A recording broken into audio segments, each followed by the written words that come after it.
Good morning students. जैसे कि आप सभी को पता है, कोरोना वायरस के कारण हमारे सभी एजुकेशनल इंस्टीट्यूशन बंद चल रहे हैं, लेकिन इसका इफ़ेक्ट आपकी स्टडीज़ पर ना हो। इसीलिए हमारे स्कूल के सभी टीचर्स, सभी स्टाफ मेंबर्स आपके साथ ऑनलाइन पर्पज़ के थ्रू कंटिन्यूस स्टडीज़ में लगे हुए हैं। चलिए आइए आज हम अपना साइंस का chapter 8 that is motion start करेंगे। इस चैप्टर को स्टार्ट करने से पहले कुछ बेसिक इन्फॉर्मेशन है जो मैं आप सभी को देना चाहूँगा। आज से आपके व्हाट्सएप ग्रुप पर डेली कुछ पिक्स आएंगी, जैसे कि मैं आपको दिखाने की कोशिश करता हूँ।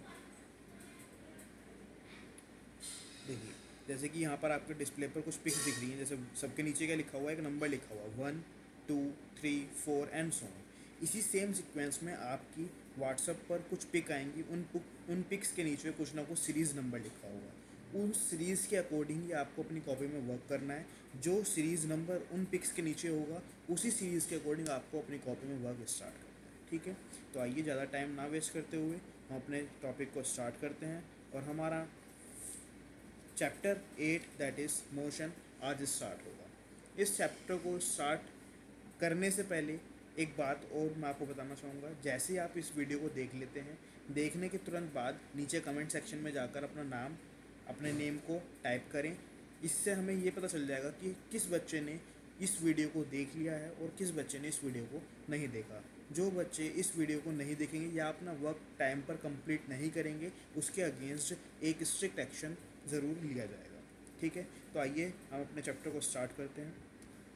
जैसे कि आपको पता है, हमारे चैप्टर का नाम क्या है, मोशन। मोशन मतलब अपने कह सकते हैं किसी भी बॉडी के चलने की अवस्था, या फिर कह सकते हैं किसी भी बॉडी के चलने को, किसी बॉडी के मोशन को, किसी बॉडी की एक पोजीशन से दूसरे पोजीशन तक जाने की टाइम को, या फिर कह सकते हैं उस चीज़ को। ठीक है ना, समझ रहे हो ना कि एक बॉडी है हमारी, एक बॉडी एक पॉइंट से दूसरे पॉइंट तक गई, तो जो बॉडी हमारी एक पॉइंट से दूसरे पॉइंट तक गई तो उसने क्या कुछ ना कुछ मोशन किया होगा। तो आइए इस चैप्टर को हम स्टार्ट करते हैं। इस चैप्टर को स्टार्ट करने से पहले आपके सामने एक ग्राफ दिख रहा है। इस ग्राफ के अंदर सभी टॉपिक्स हैं। इस चैप्टर में हमें क्या टॉपिक पढ़ना है, ये चैप्टर किस तरह से हमारा कंप्लीट होगा, किस तरह से इस चैप्टर की स्टार्टिंग होगी, ये सभी आपको इस ग्राफ के थ्रू में समझाने की कोशिश करता हूँ। जैसे कि आपको पता है, अगर आपकी एक कोई बॉडी है, बॉडी से मतलब कोई हम हो सकते हैं, एक पर्सन हो सकता है, एक एनिमल हो सकता है, एक नॉन लिविंग थिंग हो सकती है, कुछ भी। एक सिंपल क्या होना चाहिए, एक बॉडी होनी चाहिए। वो बॉडी हमारी दो स्टेट में एग्जिस्ट करेगी। या तो वो बॉडी हमारी रेस्ट में होगी, रुकी हुई होगी, उसके अंदर कोई भी मोशन नहीं होगा, या फिर हो सकता है वो बॉडी रुकी भी ना हो और अपने पोजीशन को बार बार चेंज कर रही हो, यानी कि अपने उसके अंदर कुछ ना कुछ मोशन हो। तो हमने क्या देखा कि फिजिकल स्टेट में दो चीज़ हो सकती है, आपको दिखाने की कोशिश करता हूँ। देखिए, फिजिकल स्टेट यानी कि कोई बॉडी है, वो बॉडी दो स्टेट में एग्जिस्ट हो सकती है। क्या, या तो वो बॉडी किस में हो, हमारी रेस्ट में हो, यानी कि रुकी हुई हो, या फिर वो बॉडी क्या कर रही हो, मोशन कर रही है। तो हमें ये तो समझ में आया कि हमारी कोई बॉडी है और वो बॉडी दो स्टेट में हो सकती है, दो फिजिकल स्टेट हो सकती हैं। उसकी कौन कौन सी, या तो वो बॉडी हमारी रेस्ट में हो, रुकी हुई हो, अपनी पोजीशन को चेंज ही ना कर रही हो, आराम से बैठी हुई हो, या फिर हो सकता है वो बॉडी मोशन में हो, कंटिन्यूस एक जगह से दूसरी जगह या दूसरी जगह से तीसरी जगह जा रही हो। ठीक है, तो यानी कि हमने देखा कि फिजिकल स्टेट क्या होगी, हमारी दो टाइप की होगी। क्या, पहली रेस्ट होगी, दूसरी क्या होगी, मोशन होगी। ठीक है, अभी मैं आपको इस ग्राफ के थ्रू सिर्फ ये समझाने की कोशिश करूँगा कि चैप्टर किस तरह से जाएगा, इन सब टर्म का मतलब क्या होता है, इनके बारे में ब्रीफ हम इस चैप्टर के अंदर पढ़ेंगे। ठीक है, उसके बाद आप बात करते हैं अगर कोई बॉडी रेस्ट में है, तो रेस्ट में कोई दिक्कत नहीं है, रुकी हुई है ना, उसके अंदर कुछ नहीं होगा, तो हमें उसके अंदर कोई चीज़ पढ़ने की जरूरत नहीं है। लेकिन हाँ, अगर कोई बॉडी चल रही है यानी कि मोशन में है, तो अब वो किस तरह से चल रही है, उसका मोशन कैसा है, हमें उसके बारे में पढ़ना है। तो हमने क्या देखा आपको नीचे ग्राफ में कि मोशन को हमने दो पार्ट में डिवाइड कर दिया कि अगर कोई बॉडी चलेगी तो दो टाइप से चलेगी। कैसे चलेगी, या तो वो बॉडी कंटिन्यूस एक ही स्पीड के साथ मूव कर रही होगी। फॉर एग्जाम्पल, पहले सेकंड में उसकी स्पीड 10 किलोमीटर, दूसरे सेकंड में भी उसकी स्पीड 10 किलोमीटर, तीसरे सेकंड में भी उसकी स्पीड कितनी, 10 किलोमीटर पर आवर या पर सेकंड, जो भी है। ठीक है ना, तो यानी कि उसकी वेलोसिटी क्या है, उसकी स्पीड क्या है, सेम है। हर टाइम उसकी स्पीड कैसी है, सेम है। तो अगर वो अपनी स्पीड को मेंटेन करता है, यानी कि अपनी स्पीड में चेंज नहीं करता, एक ही स्पीड के साथ मूव करता है, तो उस टाइप के मोशन को हम नाम क्या देंगे, अपना यूनिफॉर्म मोशन। क्या नाम देंगे उसको हम, यूनिफॉर्म मोशन। ठीक है, कोई दिक्कत नहीं है। लेकिन क्या हो, अगर वो बॉडी टाइम के साथ अपनी स्पीड में चेंज कर दे तो क्या कहेंगे? अगर वो बॉडी टाइम के साथ अपनी स्पीड में चेंज करे तो उस मोशन को नाम क्या दोगे आप? Non uniform motion. क्या नाम दोगे आप? Non uniform motion. ठीक है, अब बात करते हैं अपनी स्पीड में वो चेंज करेगा। अगर वो अपनी स्पीड में चेंज करेगा तो क्या नाम हो जाएगा उसके मोशन का? Non uniform motion. अब सर चेंज में तो ऐसा भी हो सकता है वो स्पीड को क्या करे? इंक्रीज कर ले, या ऐसा भी तो हो सकता है सर वो अपनी स्पीड को क्या कर ले? डिक्रीज कर ले टाइम के साथ। हो सकता है ना? तो उसी के बिहाफ पे हमने क्या करा, अपने नॉन यूनिफॉर्म मोशन को दो पार्ट्स में डिवाइड कर दिया। क्या?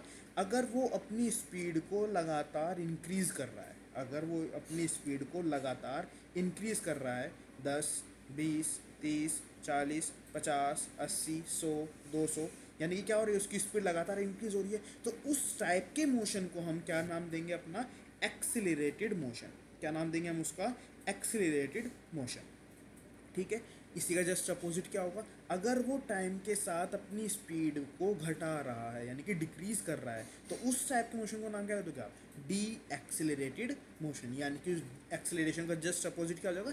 डी एक्सिलरेशन, यानी कि उसकी स्पीड में लगातार क्या होना? घटना। समझ पा रहे हो ना किस तरह से पढ़ेंगे हम इस चैप्टर को? अब जरा बात करते हैं एक्सेलरेट की। उसकी स्पीड लगातार इंक्रीज हो रही है, उसकी स्पीड लगातार इंक्रीज, ये तो मतलब है ना एक्सेलरेटेड मोशन का मतलब क्या है? कि उसकी स्पीड लगातार टाइम के साथ क्या हो रही है? इंक्रीज हो रही है। लेकिन यहाँ पर दो पॉइंट्स आपके दिमाग में आने चाहिए। क्या? कि सर क्या उसकी स्पीड एक पर्टिकुलर वैल्यू के साथ इंक्रीज हो रही है, या फिर उसकी स्पीड एकदम रैंडमली इंक्रीज हुई है, या फिर रैंडम तरीके से इंक्रीज हुई है? क्या मतलब है? कि सर पहले सेकंड में उसकी speed 10 kilometre per hour increase हुई, अगले सेकंड में देखा उसकी स्पीड 10 किलोमीटर पर आवर और इंक्रीज हो गई, अगले सेकंड में देखा उसकी स्पीड 10 किलोमीटर पर आवर और इंक्रीज हो गई। तो सर इसका मतलब तो सिंपल ये दिख रहा है कि हर सेकंड में हमारी स्पीड क्या हो रही है? 10 किलोमीटर पर आवर ही इंक्रीज हो रही है, यानी कि fix quantity of velocity he increase हो रही है टाइम के साथ। तो उस टाइप के मोशन को आप क्या नाम दोगे? भाई सिंपल सी बात है, स्पीड तो इंक्रीज हो रही है तो यानी कि एक्सीलरेटेड मोशन तो वो है, लेकिन किस टाइप का एक्सीलरेटेड मोशन में भी? वो है यूनिफॉर्मली एक्सीलरेटेड मोशन। यानी कि एक्सेलरेशन तो हो रहा है उसके अंदर, लेकिन कैसा एक्सेलरेशन हो रहा है? यूनिफॉर्म एक्सेलरेशन, यानी कि पर्टिकुलर तरीके से एक्सेलरेशन हो रहा है। पहले सेकंड में 10, अगले सेकंड में भी 10, अगले सेकंड में भी 10 ही इंक्रीज हुई, फिर अगले सेकंड में भी 10 इंक्रीज हुई। तो यानी कि इंक्रीज तो हो रही है, लेकिन कैसे वैल्यू के साथ हो रही है? पर्टिकुलर फिक्स वैल्यू के साथ, यानी कि 10 10 के इंक्रीज के साथ हमारी क्या हो रही है? वो वेलोसिटी इंक्रीज हो रही है। उसी को हम क्या नाम देंगे? अपना यूनिफॉर्मली एक्सेलरेटेड मोशन। अब जरा बात करते हैं नॉन यूनिफॉर्मली का मतलब क्या है? कि सर पहले सेकंड में तो उसकी स्पीड कितनी इंक्रीज हुई? 10 किलोमीटर। अगले सेकंड में हमने देखा उसकी स्पीड कितनी होगी? 50 किलोमीटर पर आवर की स्पीड से इंक्रीज हुई। अगले सेकंड में कितनी इंक्रीज होगी? 100 किलोमीटर पर आवर इंक्रीज होगी। अगले सेकंड में क्या होगी? उसकी स्पीड 200 किलोमीटर पर आवर होगी। अगले सेकंड में हमने देखा उसकी स्पीड कितनी होगी? 500 किलोमीटर पर आवर के इंक्रीज हुआ। तो हमने क्या देखा? कि हमारी वेलोसिटी इंक्रीज हो रही है, कोई डाउट यहाँ तक होना चाहिए कि उसकी वेलोसिटी तो इंक्रीज हो रही है, लेकिन कैसे हो रही है? कोई सीक्वेंस थोड़ी है। पहले सेकंड में 10 हुई, अगले सेकंड में 30 हो गई, उससे अगले सेकंड में 50 हो गई, उससे अगले सेकंड में 60 हो गई। तो कोई सीक्वेंस तो नहीं है ना, नॉन यूनिफॉर्मली चेंज हो रही है। कोई यूनिफॉर्म तरीका तो नहीं है ना, एक पर्टिकुलर तरीका तो नहीं है, किसी भी एट रैंडमली इंक्रीज हो रही है। तो उस टाइप के मोशन को आप क्या नाम दोगे? Non uniformly accelerated motion. क्या नाम दोगे आप? Non uniformly accelerated motion. ठीक है, अब एक्सिलरेटेड का दूसरा भाई क्या था हमारा? D accelerated. तो डी एक्सिलरेटेड के भी हमारे क्या हो गए? दो पार्ट हो गए कि सर उसकी स्पीड घट तो रही है, क्या हर सेकंड में एक फिक्स क्वांटिटी के साथ घट रही है? अगर फिक्स क्वांटिटी के साथ घटी तो उसका नाम क्या दोगे आप? Uniformly D accelerated motion. और अगर वो क्या हो रही है? एक रैंडमली घट रही है, जैसे कि पहले 10 की स्पीड डिक्रीज हुई, अगले में हमारी 30 की स्पीड डिक्रीज हो गई, उससे अगले में हमारी 50 की स्पीड डिक्रीज हो गई। तो यानी कि कोई तरीका तो नहीं है, एट रैंडम कुछ भी डिक्रीज हो रहा है। तो उस टाइप की स्पीड को मोशन का आप नाम क्या दोगे? Non uniformly D accelerated motion. कोई डाउट? तो देखो चैप्टर हमारा किस तरह से चलेगा हमारा, कि सबसे पहले हमने क्या देखा? कि या तो बॉडी रेस्ट में मिलेगी, दो ही स्टेट हो सकती है बॉडी की, या तो बॉडी रेस्ट में मिलेगी या बॉडी मोशन में मिलेगी। अगर बॉडी रेस्ट में मिली तो कोई बात ही नहीं है, रेस्ट में ख़त्म, कोई तरीका कुछ ही नहीं है उसके अंदर। लेकिन हाँ, अगर बॉडी मोशन में मिली तो बात दिमाग में आनी चाहिए क्या? कि सर वो किस तरह का मोशन कर रही होगी, कैसे चली होगी, कैसे कुछ उसने मूव किया होगा। ठीक है, तो हमने इसी को बिहाफ रखते हुए हमने क्या देखा? कि मोशन हमारे दो टाइप के, कौन कौन से? पहला यूनिफॉर्म मोशन, दूसरा non uniform motion. Uniform motion मतलब वो जिसमें हमारी वेलोसिटी सेम हो, यानी कि क्या मतलब है? कि स्पीड लगातार क्या है? सेम है, ना घट रही है ना ही इंक्रीज हुई ना ही डिक्रीज होगी। जो स्पीड से चलना स्टार्ट किया था उसी स्पीड से मूव कर रहा है, तो उस टाइप के मोशन को क्या नाम दिया आपने? Uniform motion. नेक्स्ट क्या देखा आपने कि सर उसकी स्पीड में इंक्रीज हो या डिक्रीज हो, कुल मिला के चेंज होना चाहिए। तो अगर उसकी स्पीड में चेंज हुआ तो उस टाइप के मोशन को आपने क्या नाम दे दिया? Non uniform motion. अब नॉन यूनिफॉर्म मोशन भी हमारे दो टाइप के हो गए कि सर उसकी स्पीड में चेंज होगा तो हमें ये तो समझ में आ गया कि वो नॉन यूनिफॉर्म मोशन होगा, लेकिन अगर उसकी स्पीड इंक्रीज हुई तो क्या नाम देंगे, और उसकी स्पीड डिक्रीज हुई तो क्या नाम देंगे? अगर स्पीड इंक्रीज हुई तो नाम दिया हमने क्या? Accelerated motion. और अगर स्पीड डिक्रीज हुई तो हमारा क्या नाम दिया हमने उसको? D accelerated motion. ठीक। अब सर बात आई कि सर अगर उसकी स्पीड इंक्रीज हो रही है तो किस तरह से इंक्रीज हो रही है, उसके बिहाफ पे हमने दो पार्ट कर दिए, क्या? यूनिफॉर्मली एक्सीलरेटेड मोशन, और दूसरा क्या करा? Non uniformly accelerated motion. यानी कि अगर उसकी स्पीड एक फिक्स वैल्यू के साथ इंक्रीज हो रही है टाइम में, यानी कि पहले सेकंड में 10 इंक्रीज हुई, अगले सेकंड में भी 10 हुई, उससे अगले सेकंड में भी 10 हुई, यानी कि 10 इंक्रीज हो रही है, तो उस टाइप के मोशन को हमने क्या नाम दिया? Uniformly accelerated motion. ठीक। लेकिन पहले सेकंड में 10 इंक्रीज हो गई, अगले सेकंड में 50 हो गए, कोई यूनिक कोई एक फिक्स नंबर तो है नहीं। ठीक है, तो इस टाइप के हमने मोशन को क्या नाम दिया? अपने नॉन यूनिफॉर्मली एक्सेलरेटेड मोशन। ऐसे डी एक्सेलरेशन का है कि अगर उसकी एक फिक्स क्वांटिटी के साथ घट रही है तो उसको नाम क्या दिया? Uniformly D accelerated motion. लेकिन अगर कोई फिक्स क्वांटिटी के साथ नहीं घटेगी तो कैसा हो जाएगा? Non uniformly D accelerated motion. ठीक है। इसके नीचे आपको कुछ इक्वेशंस दिख रही हैं, यानी कि v is equals to u plus a t, s is equals to u t plus half a t square, v square equals to u square plus 2as। इन तीनों इक्वेशन का मतलब क्या है, कैसे यूज़ करेंगे, इन सब का मतलब क्या है, इस चैप्टर को जब हम आगे मूव करेंगे जब देखेंगे। ठीक है, तो आइए आज हम इस चैप्टर का फर्स्ट टॉपिक स्टार्ट करते हैं। तो सबसे पहले हम बात करते हैं कि रेस्ट और मोशन होता ही क्या है। तो रेस्ट का सिंपल मतलब जैसे कि आपको पता है कि अगर कोई बॉडी, अगर कोई पर्सन, अगर कोई बॉडी हमारी टाइम के साथ अपनी पोजीशन को चेंज ना करे। पहले हमने देखा 3 बजे वो बॉडी एक जगह बैठी हुई थी, अब 4 बजे देखा वो अब क्या है, वो भी वहीं बैठी हुई है, यानी कि चेंज नहीं किया। तो उस टाइप के मोशन को आप क्या नाम दोगे कि वो हमारी बॉडी किस में? रेस्ट में। उस टाइप के फिजिकल स्टेट को आप क्या नाम दोगे कि हमारी बॉडी किस में? रेस्ट में। यानी कि इफ़ डेफिनेशन देखो,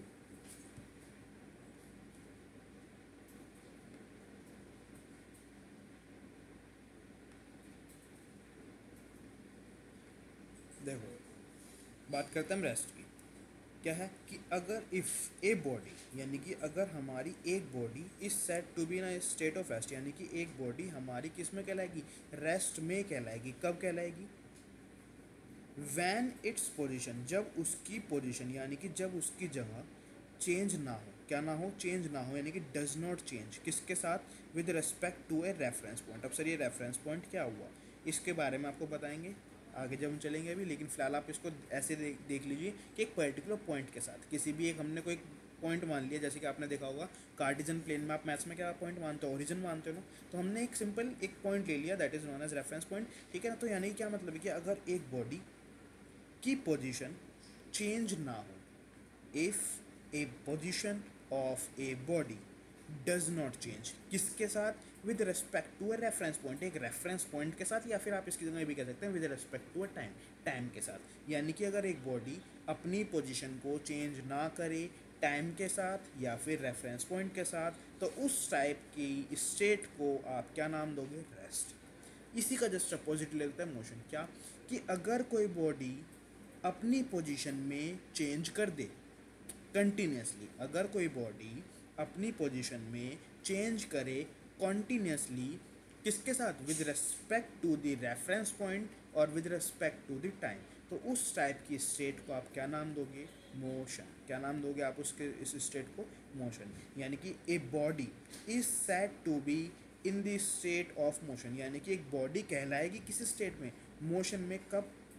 वैन द पोजिशन, जब क्या हो? उसकी पोजिशन चेंज हो। उसकी पोजीशन क्या हो? चेंज हो कंटिन्यूसली, लगातार क्या होनी चाहिए? उसकी पोजीशन चेंज होनी चाहिए। किसके साथ? With respect to the reference point और with respect to the time. कोई डाउट यहाँ तक? अब बात करते हैं कि सर उसके मोशन कितने टाइप के होंगे अगर हम पाथ के ऊपर डिपेंड करें। क्या नाम या क्या मतलब है इसका? इसका मतलब है कि अगर हम जो रास्ता अपना रहे हैं चलने के लिए, अगर उसके पाथ के बिहाफ पर हम बात करें तो मोशन कितने टाइप के हो सकते हैं। ठीक है, तो आइए आपको नीचे 3 टाइप दिख रहे हैं। पहला सर्कुलर मोशन। क्या है पहला? Circular motion. अब बात करें सर्कुलर मोशन की, क्या कि अगर कोई बॉडी एक सर्कल में अपने चारों तरफ चक्कर लगाना स्टार्ट कर दे, अगर कोई एक बॉडी एक सर्कल में अपने चारों तरफ चक्कर लगाना या फिर मूव रोटेट करना स्टार्ट कर दे तो उस टाइप के मोशन को आप क्या नाम दोगे? Circular motion. सर्किल से यहाँ पे क्लियर लिखा हुआ है सर्कुलर मोशन, समझ रहे हो ना? सर्कल क्या होता है? गोल। तो सर्कल में घूमना, that is known as circular motion. लेकिन अगर कोई बॉडी सर्कल में गोल गोल ना घूमे और कैसा करना स्टार्ट कर दे, एक स्ट्रेट सीधी लाइन में चलना स्टार्ट करे या फिर एक सीधी लाइन में चलता रहे, तो उस टाइप के मोशन को आप क्या नाम दोगे? Linear motion. क्या नाम दोगे उसको? Linear motion. ठीक है, तो यानी कि आपने दो टाइप पढ़े अब तक। क्या कि पहली कि अगर कोई बॉडी हमारी सर्कल में मूव करना स्टार्ट करे तो उस टाइप के मोशन को कहोगे सर्कुलर मोशन या फिर सर्कुलेटरी मोशन। या फिर अगर कोई बॉडी एक स्ट्रेट लाइन में चलना स्टार्ट करे, स्ट्रेट लाइन में चले, तो उस टाइप के मोशन को आप क्या नाम दोगे? Linear motion. ठीक है, उसके बाद बात करते हैं ऑसिलेटरी मोशन या फिर वाइब्रेटरी मोशन। आप वाइब्रेटरी और ऑसिलेटरी का मतलब क्या है कि अगर कोई बॉडी अपनी पोजीशन पर टू एंड फ्रो यानी कि आगे पीछे टू एंड फ्रो क्या करने लगे, इस कह सकते हैं ऑसिलेट करने लगे। क्या करने लगे? अपनी पोजीशन के चारों तरफ ऑसिलेट करने लगे, that is known as oscillatory motion. इसका एग्जांपल दिखाने की कोशिश करता हूँ आपको। आपने देखा होगा पेंडुलम। पेंडुलम देखा आपने? पेंडुलम जो है एक पॉइंट से लटका होता है और वो चार तरफ ऐसे ऐसे मूव करता रहता है। जस्ट वेट, देखा ना आपने कि अगर कोई एक, हम फॉर एग्जांपल ये आप दीवार है आपकी और इससे आपने एक क्या कर दिया, कोई भी एक बॉल को स्पेंड कर दिया, ठीक है ना? तो बॉल, अगर आप उस बॉल को इधर ले जाएं, इधर की तरफ, तो क्या होगा? ये बॉल ऐसे ऐसे मोशन स्टार्ट कर देगी। पहले ये बॉल इधर जाएगी और फिर ये बॉल अगेन वापस इधर आएगी। ठीक है, तो अपनी पोजीशन के अलोंग क्या करने लगे? वो ऑसिलेट करने लगे, यानी कि एक पोजीशन पर जाए, फिर दूसरी पोजीशन पर जाए, फिर पहली वाली पे आए, फिर दूसरी पे, एंड सो ऑन, ऐसे ही वो करने लगे, मोशन को स्टार्ट कर दे। तो उस टाइप के मोशन को हम क्या नाम देंगे?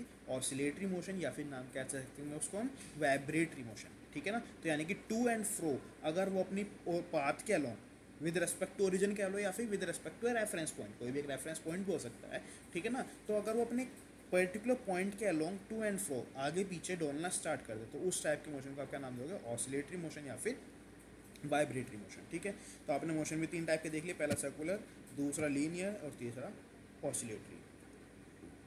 अब बात करते हैं स्केलर क्वांटिटीज़ और वेक्टर क्वांटिटीज़ की। इस क्या आपको नीचे दिख रही है स्केलर और वेक्टर का मतलब क्या है? आप देखते हैं, चलो स्केलर का मतलब सुनते हैं। आपने इसको एग्जांपल के थ्रू समझाने की कोशिश करते हैं। आपको कहा कि आप खड़े हुइए यहाँ से और 3 किलोमीटर चले जाइए। क्या कहा आपको? कि आप यहाँ पे खड़े हुइए और 3 किलोमीटर चले जाइए। ये तो नहीं कहा कहाँ जाना है 3 किलोमीटर, सिर्फ इतना कहा 3 किलोमीटर चले जाइए। यानी कि आपको सिर्फ इतना पता है कि 3 किलोमीटर जाना है, लेकिन किस डायरेक्शन में जाना है ये तो नहीं पता। तो यानी कि स्केलर क्वांटिटी क्या है? स्केलर क्वांटिटी एक ऐसी क्वांटिटी है, स्केलर क्वांटिटी एक ऐसी क्वांटिटी है जिसके पास क्या है? मैग्नीट्यूड है। जिसके पास क्या है? मैग्नीट्यूड है। मैग्नीट्यूड क्या होता है अभी बताएंगे आपको, लेकिन फिलहाल आप समझिए कि जिसके पास सिर्फ और सिर्फ क्या है? मैग्नीट्यूड है, लेकिन कोई डायरेक्शन नहीं है। क्या मतलब इसका? आपको कहा 2 किलोमीटर जाइए, तो कितना जाना है? 2 किलोमीटर। तो जो इतनी आपको क्वांटिटी दी गई है वो क्या होती है? आपकी मैग्नीट्यूड। क्या होती है वो? आपकी मैग्नीट्यूड। तो मैग्नीट्यूड का मतलब समझ में आना है कि मैग्नीट्यूड क्या होता है कि आपको कहा 2 किलोमीटर जाइए, तो कितना जाना है? 2 किलोमीटर। तो 2 किलोमीटर क्या होगा? आपका मैग्नीट्यूड। लेकिन किस डायरेक्शन में जाना है वो नहीं कहा ना, तो यानी कि बट हैज़ नो डायरेक्शन, लेकिन उसके पास कोई डायरेक्शन नहीं है, तो उस चीज़ को हम नाम क्या देंगे अपना? Scalar quantity. अब बात करते हैं वेक्टर क्वांटिटी की। जस्ट इसका अपोजिट। क्या मतलब है कि उस वेक्टर क्वांटिटी हमारी एक वो क्वांटिटी है जिसके पास मैग्नीट्यूड भी है और साथ में क्या है? डायरेक्शन भी है। यानी क्या मतलब? आपको कहा 2 किलोमीटर जाइए, कहाँ जाइए? साउथ चले जाइए। कहाँ जाइए? साउथ चले जाइए। तो यानी कि 2 किलोमीटर, मैग्नीट्यूड क्या हुआ? 2 किलोमीटर, और डायरेक्शन क्या हुई? साउथ। यानी कि मैग्नीट्यूड भी हुआ और डायरेक्शन भी हुई। तो उस टाइप की क्वांटिटी को आपने क्या नाम दे दिया? अपना वेक्टर क्वांटिटी। तो अब दोनों की डेफिनेशन देख लेते हैं एक बार। Scalar quantity, it is the physical quantity. यह है एक फिजिकल क्वांटिटी, एक ऐसी क्वांटिटी है जिसके पास क्या होती है? मैग्नीट्यूड।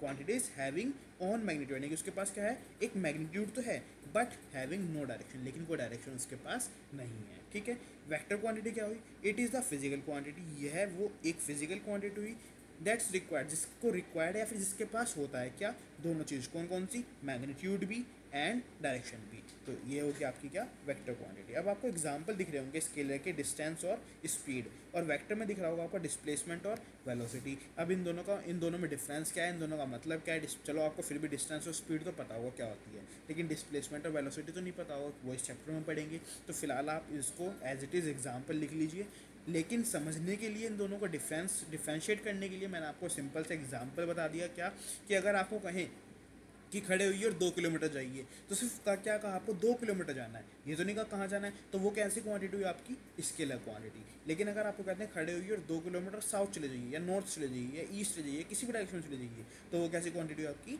Vector quantity. डिस्प्लेसमेंट कैसे वेक्टर क्वांटिटी है, वेलोसिटी कैसे क्या नाम वेक्टर क्वांटिटी है, इसको हम चैप्टर में आगे समझने की कोशिश करेंगे। ठीक है, आज यहीं तक रखते हैं, नेक्स्ट वीडियो में नेक्स्ट मूव करेंगे। ठीक है, thank you. And the most important thing, be a responsible citizen, stay home, stay safe.